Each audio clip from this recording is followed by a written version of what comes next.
Yung ito nga pala yung ginawa natin kagabi. Yan, Year of the Tiger si Wewe. Kaya ang gusto niya is a tiger. Half face lang kasi nga gusto niya malaki.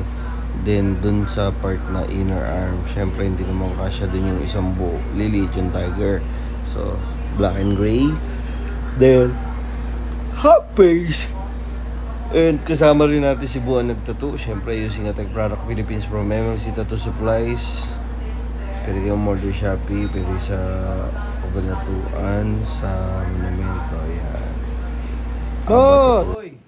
Pare, sama natin si Weiwei. Ginawa natin siya Year of the Tiger ka, no? Yes. So, ginawa natin siya. Gusto niya kasi dito sa part.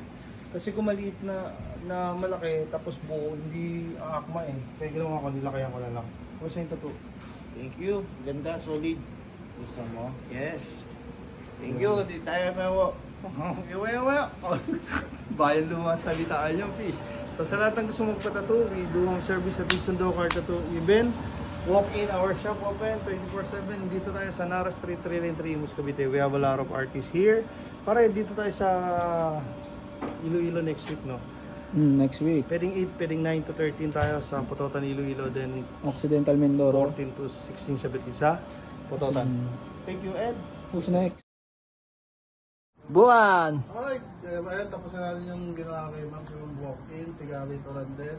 Yan, in-edit natin yung design niya. Tatlo to! Di pa natapos eh. Ma'am, kamusta yung tattoo natin? Okay, ang ganda. Yan, sa mga mag-tattoo, available lang 24/7, pati yung shop open. Meron tayong tattoo, piercing, tattoo erasure, henna. Pwede tayo home service. Tara na.